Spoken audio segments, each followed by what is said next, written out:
یا ان کو make up کر رہے تھے؟ بولنا تھا 10 سال نہیں مانتے ہم اپوز کرتے، بولے نہیں کر سکتے، ہندوؤں کی بھاوناؤں کو بھی سامنے رکھنا ہے۔ ارے میرے بھائی تم کھل کے کیوں نہیں کہہ دیتے کہ تم سافٹ ہندوتوا کرتے، انہوں ہارڈ ہندوتوا کرتے؟ تم سافٹ کرتے انہوں ہارڈ کرتے، اور تمہارے سافٹ اور ہارڈ میں ہم پھنسے ہوئے ہیں۔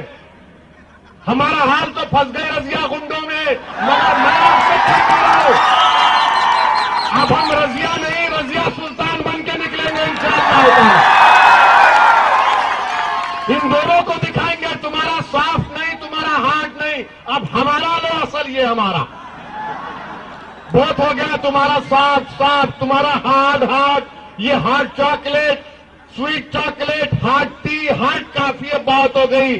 اب یہ ہندوستان کی عوام تمہاری ناٹک بازی کو جان چکی ہے۔ یہ کام ہمارے ملک میں ہو رہا ہے۔ اور میرے عزیز دوستوں بزرگوں، ٹالرنس انٹالرنس پر بحث ہوتی ہے۔ میرے کو ایک بات سمجھ میں نہیں آتی، میں پارلیمنٹ میں کھڑے ہو کر پوچھا کہاں گیا آپ کا ٹالرنس؟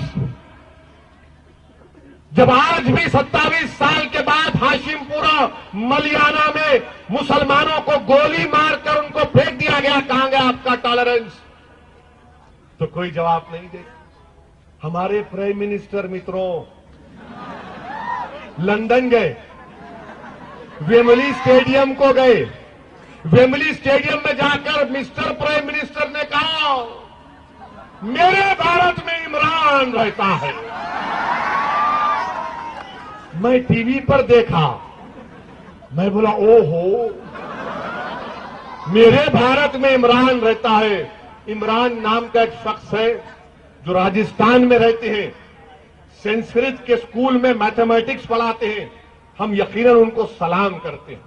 انہوں نے پڑھاتے پڑھاتے 50 ایپس تیار کیے، بڑا بہترین کارنامہ کیا، ہم عمران کو سلام کرتے۔ دوسرے دن اخبار والے آ کے پوچھے پرائم منسٹر نے ایسا کہا، اویسی صاحب ملا لو، تو ہمارے پریس کے بولنے لگے ایک منٹ ٹھہرو، کیا بول رہے آپ؟ کچھ تو ہی بول دیں گے، لائیو کرنا میں بولوں گا۔ نہیں پہلے بولو کیا بولیں گے آپ؟ میں یہ بولوں گا مسٹر پرائم منسٹر نے کہا کہ میرے بھارت میں عمران رہتا ہے، تو ایسی کہے گا کہ ہندوستان میں اخلاق بھی رہتا تھا وزیر اعظم، ان کو اخلاق کی فکر نہیں ہے۔ ان مائی انڈیا پرائم منسٹر نے کہا ان مائی انڈیا۔ پرائم منسٹر کی انگلش میرے بھائی ماشاءاللہ ماشاءاللہ، ایسی انگلش بولتے ہیں کہ غفار قادری ہم بھی نہیں بول سکتے۔ کیا بولتے ہنس رہے؟ تم ہنسو میرے پہ کیس بک ہوں گا۔ پرائم منسٹر نے کہا ان مائی انڈیا عمران لیو، تو اویسی نے کہا ان مائی انڈیا اخلاق ڈائز۔ بتاؤ مسٹر پرائم منسٹر آپ کیا بولیں گے اب آپ؟ پرائم منسٹر نے یہ بھی کہا، اپنی من کی بات میں کہا،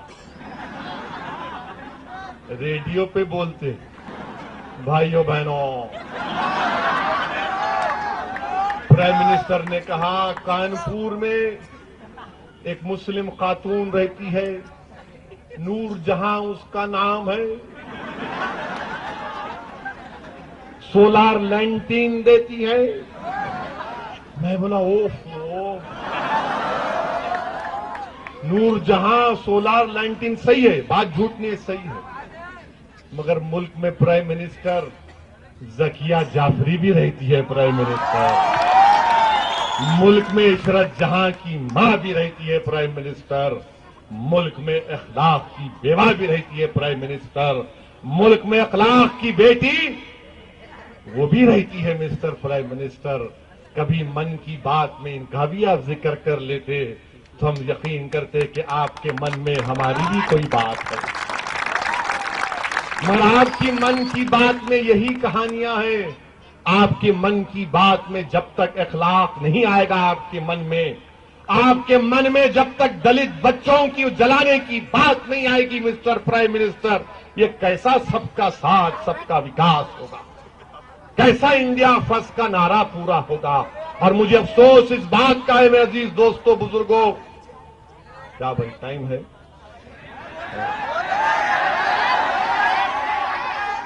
پلین اڑ جائیں گا، میں پرائم منسٹر نہیں ہوں۔ ہاں ہاں نہیں میرے بھائی، میرے عزیز دوستوں بزرگوں، میرے کو فلائٹ ہے، بمبئی جانا ہے، وہاں سے صبح میں حیدرآباد جانا ہے۔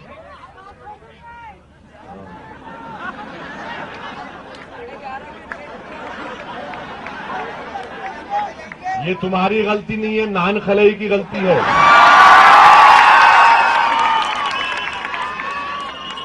اللہ غارت کرے ان لوگوں کو، ان کے پیٹ میں کیڑے پڑے جو ان سے نان خلیاں چھین لیے۔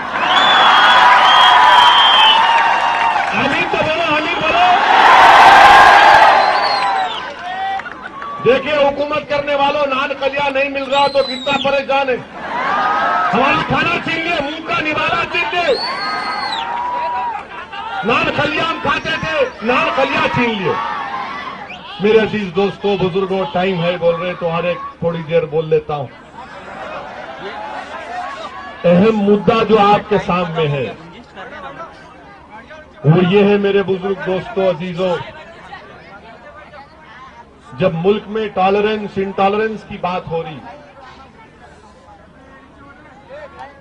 تو 6 دسمبر کو بابری مسجد کو شہید کیا گیا تھا، اور بابری مسجد شہید ہو کر 23 کوئی نہیں، یار ادھر دیکھو ہیرو یہاں پہ ہے، 23 سال ہو چکے ہیں، 23 سال میں اب تک کسی کو سزا نہیں ہوئی۔ بمبئی کے بم بلاسٹ میں جو لوگ تھے ان کو پھانسی دے دیے، ان کو سزا دے دیے، مگر 23 سال میں اب تک اڈوانی پہ سزا نہیں ہوئی، مرلی منوہر جوشی پہ نہیں ہوئی۔ اڈوانی کو پدما وبھوشن دے دیے، اما بھارتی کو گنگا کی صفائی کی منسٹری دے دیے۔ ارے واہ ارے واہ! 6 دسمبر کو صبح کے 11:30 پر حملہ شروع ہوا بابری مسجد پر، اور 2:30 بجے تک تینوں بابری مسجد کے گنبد گرائے گئے۔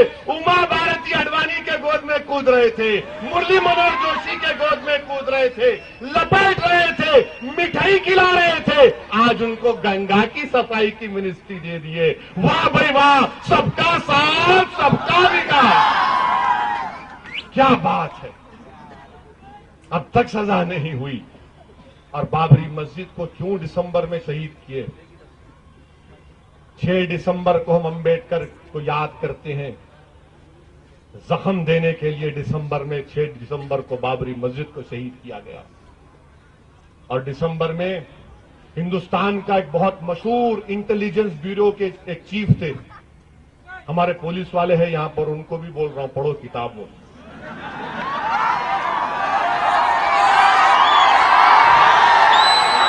ان کا نام تھا، میں نے میری ہر تقریر کو لکھتے بھائی، لکھ کے بھجاتے، اس پہ غور کرتے انہوں کیا بولے، آج آئیسس کے بارے میں کیا بولے، be J P R S S کے بارے میں کیا بولے، تو ان کے علم میں اضافہ کرنا اپنا کام ہے نا۔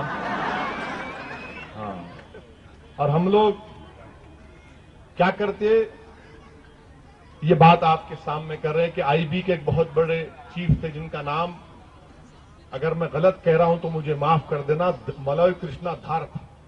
اپنی کتاب میں انہوں نے لکھا کہ جب وہ جا کر گوونداچاریہ اور R S S B J P کے بڑے لوگوں سے ملاقات، کیونکہ گھر پہ بلائے انہوں نے، کھانا کھلائے، ان سب کو سمجھائے مت کرو، یہ بہت بڑا زخم ہوگا، بہت تکلیف ہو جائے گی ملک میں، نہیں مانے، تو انہوں نے کہا کہ آخر دسمبر میں کیوں کرنا چاہ رہے؟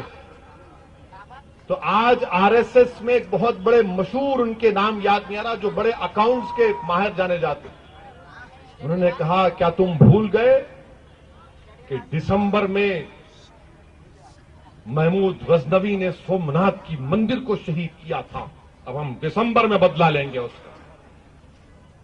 1026 میں سومناتھ کی مندر پہ حملہ ہوا تھا تو 1992 میں انہوں بدلہ نکال رہے اس کا.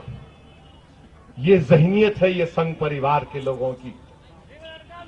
بتاؤ میرے عزیز دوستو بزرگوں, ہندوستان میں اگر بابری مسجد کو کسی نے شہید کیا تو تم نے مسجد کو بھی شہید کیا. تم نے ہندوستان کے سیکولرزم کو, اس کی بنیادوں کو تم نے کمزور کیا. تم نے مسجد کو شہید کیا. مگر یاد رکھو, جس طرح دن کے اجالے میں مہاتما گاندھی کو ایک ظالم کتا جس کا نام ناتورام گوڈسے,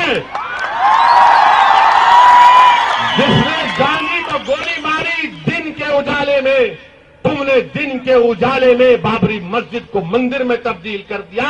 وہ گوڈسے کی نسل کے لوگ تھے پورے یہ. کیونکہ اگر بابری مسجد میں 22 اور 23 دسمبر کی رات 1949 میں اگر رات کے اندھیرے میں چوروں کی طرح کود کر کسی نے وہاں پر رام کی مورتی رکھی تو وہی یہ ہندو مہاسبھا کے لوگ تھے. میرے عزیز دوستو, جانتا ہوں اکھلیش داس نام ہے, تیواری نہیں ہے. میرے عزیز دوستو بزرگوں, آج بابری مسجد آپ تمام سے ایک بات کہہ رہی ہے, بلکہ بالخصوص ان نوجوانوں کو پیغام دے رہی ہے. اگر اللہ ہم کو بابری مسجد کے وہ اینٹ کی پکار اور تکلیف سننے کے اللہ اگر ہم کو طاقت دے گا تو زمین تم سے پکار پکار کر کہہ رہی ہے, اورنگ آباد کے غیور نوجوانوں, ہندوستان کے غیور نوجوانوں, تم سے پکار پکار کر کہہ رہی ہے کہ بابری مسجد تو انشاءاللہ تعالی ضرور بنے گی. رہنا کچھ فرق پڑنے والا نہیں ہے موہن بھگوان, تمہاری زندگی میں انشاءاللہ تعالی نہیں بنے گی. تم جو خواب دیکھ رہے ہو مندر بنانے کا, وہ انشاءاللہ تعالی ہندوستان کی عدلیہ اس کو پورا نہیں کرے گی. ہمارا مسئلہ سپریم کورٹ میں ہے اور بابری مسجد تم سے پکار کر کہہ رہی ہے کہ تمہارے اورنگ آباد میں جتنی مسجدیں ہیں تم اس کو آباد کرو, تم آباد کرو اس کو, تم روز جاؤ نمازوں کو جاؤ آباد کرو. یہ ہوٹلوں کے پاس بیٹھ کر ٹھیکی ٹھاٹا کرنا, راتوں میں نکلنا اس کو چھوڑو, مسجد کو آباد کرو. بابری مسجد تم تمام سے پکار کر کہہ رہی ہے کہ طاقتور بنو. کیسے بنو؟ تعلیم حاصل کرو, علم حاصل کرو.